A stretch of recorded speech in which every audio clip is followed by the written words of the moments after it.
Imagine waking up tomorrow to like a major international headline. Right. No shots have been fired yet, no physical borders have been crossed, but literally within minutes, your life savings loses a massive chunk of its purchasing power. Yeah, just gone. Exactly. And for the average person, it feels like an inexplicable, terrifying catastrophe. Oh, absolutely. It feels random. But according to this highly complex new strategy document we're looking at today, that exact scenario is, well, it's not a random economic accident. Not at all. It is a calculated, predictable phase of modern conflict. And, if you've been watching the news lately, seeing the troop movements and feeling just completely overwhelmed by the sheer volume of political rhetoric. Which is easy to do right now, honestly. Right. If you're feeling that, this deep dive is for you. We are going to look completely past the noise of the daily news cycle to examine what the ultra-wealthy, the 1%, are actually focusing on. Because the mainstream headlines are, they're incredibly distracting by design. Yeah. They focus on the visceral, kinetic elements of conflict, but the underlying tectonic shift is actually entirely macroeconomic. I mean, if you only watch the physical movements, you miss the wealth transfer happening right underneath it. Exactly. You miss the whole game. So to understand that wealth transfer, our mission today is to unpack a really dense, high-level strategy document released by an organization called LifeVanta. Yeah, it's quite a read. It really is. It's titled The 2026 War Machine, USA versus Iran and the Global Wealth Transfer. Now, before we dive into the mechanics of this, I need to make something incredibly clear to you, the listener. Definitely. This is important. Because this source material deals with highly charged, really sensitive geopolitical themes, specifically the tensions between the USA and Iran, this deep dive is going to remain strictly neutral. Right. We're taking absolutely no political sides here. We're not endorsing LifeVanta's worldview either. Our job is simply to impartially unpack the financial, technological, and strategic insights contained in this specific document so you can understand the ideas being presented. Setting that boundary is essential. I mean, we are just analyzing the architecture of their argument. Yeah, exactly. The actual value of this document isn't in its political commentary anyway. It's in how it frameworks global military events as catalysts for massive economic restructuring. It treats geopolitics purely as an input. Yes. Geopolitics is the input and economic transition is the output. Okay, let's unpack this. The document opens with a concept it calls the geopolitical pivot. Right, the pivot. LifeVanta argues that while the public is, hyper-focused on kinetic force, like tanks, missiles, physical military actions, the real war in 2026 is fought over something they term economic sovereignty. That's the key phrase. Yeah, they claim the entire global conflict is essentially a forced reindexing of global assets, and it's driven by what they call the inflation weapon. And the inflation weapon is the foundational premise of their entire thesis. I mean, it's everything. Walk us through that, because it's a wild concept. Well, the text suggests that any major conflict in the Middle East inherently acts as a systemic shock to global energy markets. Right. Which we've seen before. Exactly, but they don't frame this as a mere byproduct of war. They frame it as a deliberate tactic. The weapon. Yes, a weapon. When energy prices spike, it doesn't just make filling up your car more expensive, Energy is the fundamental input cost for every single physical action on Earth. I mean, moving goods, running factories, even powering the servers that run our financial systems. Every single node in the global supply chain suddenly requires way more capital to operate. Yeah. And because that cost is passed down instantly, it triggers this rapid systemic inflation. And the document refers to this specific energy-driven inflation as the ultimate hidden tax on the middle class. Hidden tax, yeah. Reading through their explanation of the mechanics, I gotta say, it completely changes how you view a bank account. How so? Well, it's not just a vault, It's more like a tire with a microscopic puncture. Oh, that's a good way to look at it. Right. There is no thief physically breaking into your house. There's no line item on your pay stub labeled geopolitical conflict tax. Right. But because the foundational cost of energy has skyrocketed, the actual purchasing power of your money is just quietly bleeding out. What's fascinating here is the cascading effect this has on traditional financial structures. Because the whole system relies on trust, right? Exactly. LifeVanta points out that traditional currencies, fiat money, they function primarily on trust and stability. Yeah. When the inflation weapon is deployed, that stability completely shatters. It just breaks. Yeah, fiat currency becomes highly volatile because it is suddenly uncoupled from its historical value. $100 today it might only buy $80 worth of goods next week. So the currency itself becomes a liability. It becomes incredibly radioactive to institutional investors. I mean, Yeah. if you are holding billions of dollars in cash during a systemic energy shock, You're just losing money. you are bleeding millions daily in unrecoverable purchasing power.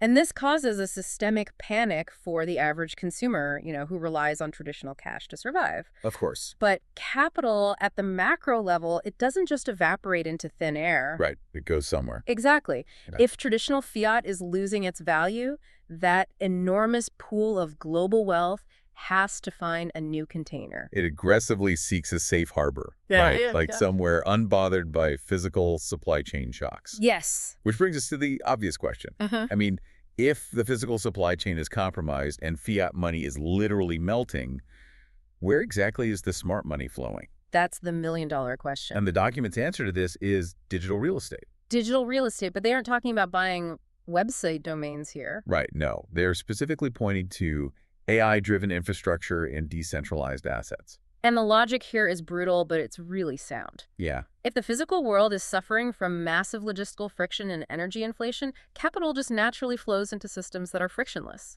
Right, it seeks the path of least resistance. Exactly. Digital real estate, in LifeVanta's framework, represents the new foundational layer of the economy. It's the server farms, the machine learning algorithms. The decentralized ledgers that don't rely on a single central bank. Yes, all of that. The text actually ties this directly into what they call the 21st century war economy. Oh, this section is wild. It really is.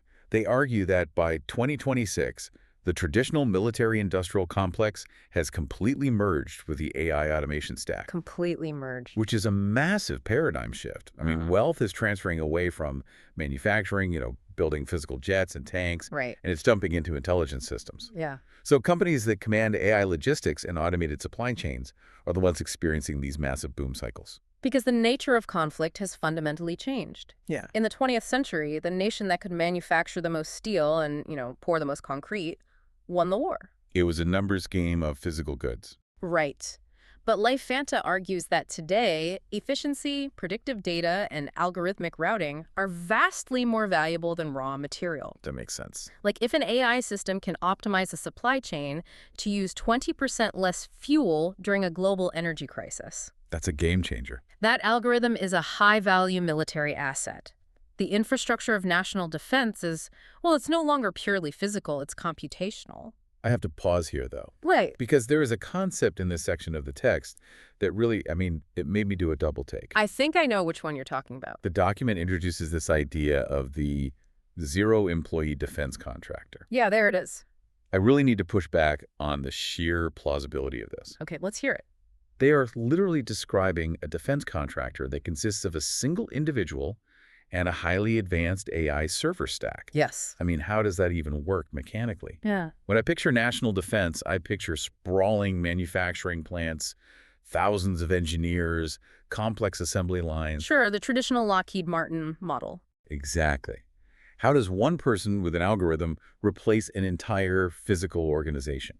I mean, it sounds like science fiction until you look at the tasks being replaced. Okay. If we connect this to the bigger picture, LifeVanta is highlighting that the most critical vulnerabilities in 2026 aren't necessarily physical borders, they are data networks. Right. Cybersecurity is now a primary national security asset. So it's not about shooting down a plane. Exactly. In the past, you needed a whole battalion of analysts to monitor satellite feeds, track threat vectors, manage logistics. Yeah. Human eyes on screens. Right. Now, a proprietary AI model can parse that global data, identify anomalies, and execute defensive protocols in milliseconds. So wait, the government isn't buying a physical product from this contractor? No. They are licensing the cognitive capability of the AI. They are licensing the intelligence. Hmm. The individual merely owns and maintains the AI node. Wow. And the document explicitly states that modern national security depends heavily on these private AI systems. That's insane. The battleground has migrated from the trenches to the code. That completely reframes the entire economic landscape. Yeah. I mean, the physical manufacturing base is taking a backseat to intelligent automated systems. It absolutely is. So knowing this, knowing that the infrastructure of war is now an AI stack, and knowing that the inflation weapon is destroying traditional fiat currency, Right. how do the ultra-wealthy actually maneuver? Because, market crashes always accompany these conflicts. Oh, always. And the text transitions beautifully here from macroeconomic theory to actionable strategy. Yeah, they outline what we can basically think of as the 1% playbook for operating during chaos. And it contrasts really sharply with the panic of the 99%. So what's the first move? The foundational strategy for the elite is asset hedging. Yeah, the document is really adamant about this. The elite just abandon cash during a conflict. They drop it completely. Instead, they park their wealth in what LifeVanta calls hard systems. They buy the pipes. The pipes. Yeah, they aren't buying consumer goods or holding on to depreciating dollars. Right. They acquire the structural foundations that the new economy requires to function. Data centers, energy grids, and AI nodes. Because those are assets that possess intrinsic value. Exactly. Regardless of what happens to the fiat currency, society simply cannot function without them. Here's where it gets really interesting. LifeVanta introduces a concept they call the volatility opportunity. Yes. They argue that the 1% view catastrophic market crashes not as disasters, Yeah. but simply as flash sales. I love that phrasing, flash sales. It's so visceral. Think about the mechanics of a massive retail sale, but apply it to global infrastructure. Right. The 99%, like the average retail investors, they see the terrifying news headlines, they watch their portfolios drop, and they just panic. Total panic. They hit the sell button, liquidating their assets at a massive loss because they literally think the entire financial system is burning to the ground. And they are driven entirely by the biological imperative to preserve whatever capital they have left. Yeah. Even if it means locking in a huge loss. But the elite are looking at the exact same burning building, and they aren't running for the exits. No, they're not. They are walking calmly through the smoke, buying up the literal plumbing and electrical wiring of the building at an extreme discount. It's ruthless, honestly. It is.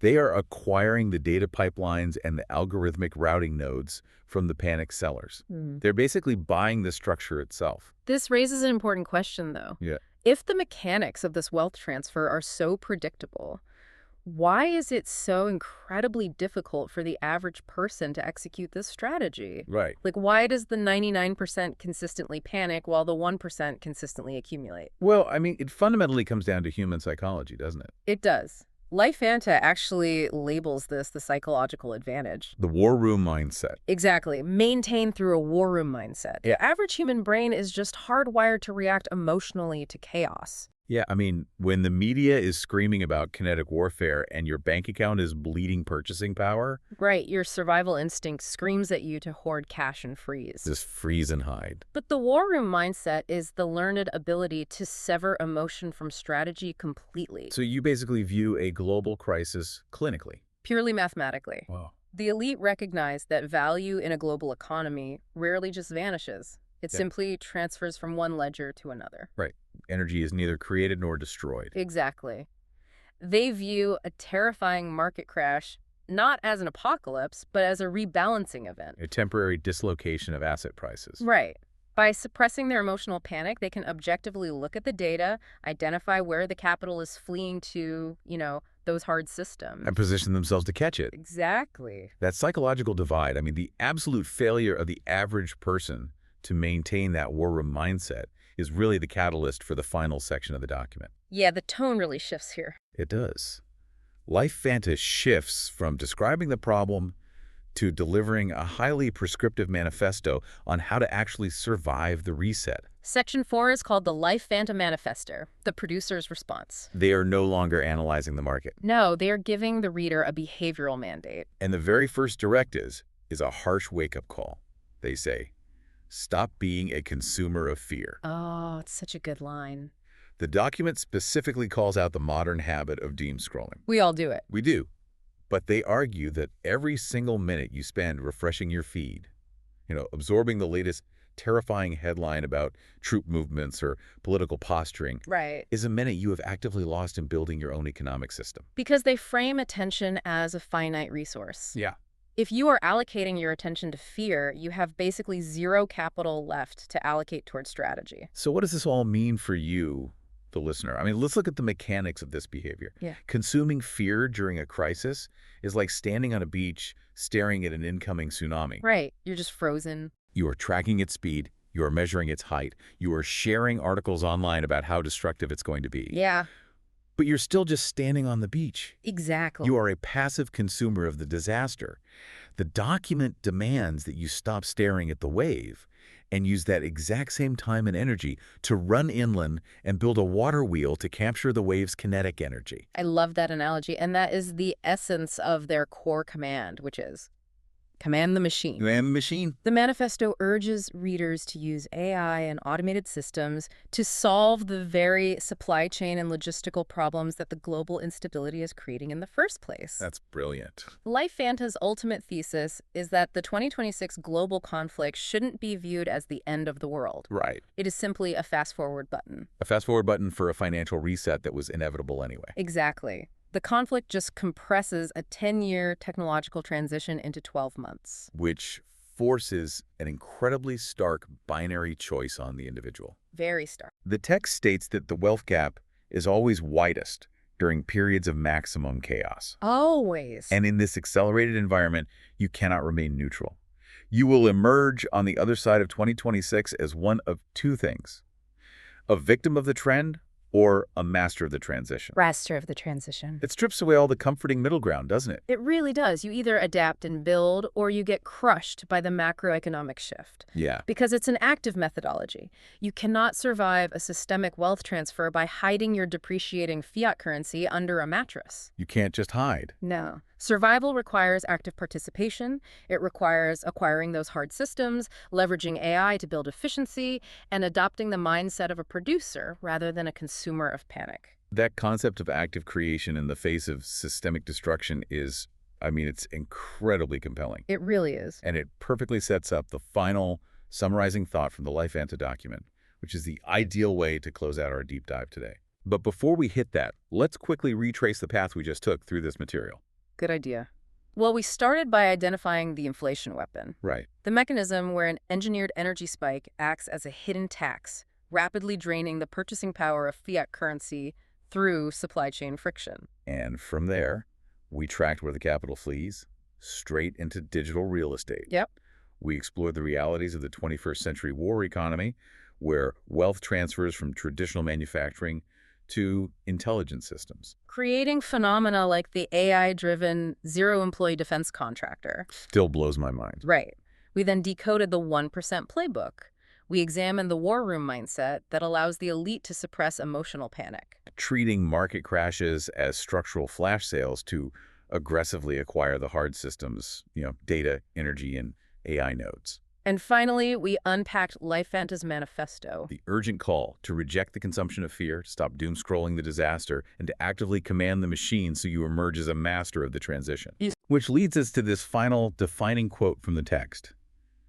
Summarizing their entire philosophy, LifeVanta writes, "In the storm of conflict, the weak seek shelter, while the strong build windmills." It's a brilliant synthesis of their argument, honestly. Yeah. Harnessing the kinetic energy of chaos rather than hiding from it. Yeah. But building on the source material we've unpacked today, I want to leave you with one final thought to mull over. Okay, let's hear it. If geopolitical conflict is the storm, and these new AI hard systems, the algorithmic data pipes, the intelligent supply chains, Right. if those are the windmills capturing all that chaotic wealth, Yeah. what happens to the structure of human society when the storm eventually passes? But a tiny fraction of the population owns every single windmill. Wow. That is a staggering implication and a question that is going to stay with me for a long time. Me too. Thank you so much for joining us on this deep dive. As always, keep questioning the headlines, keep looking for the underlying systems, and we will see you next time.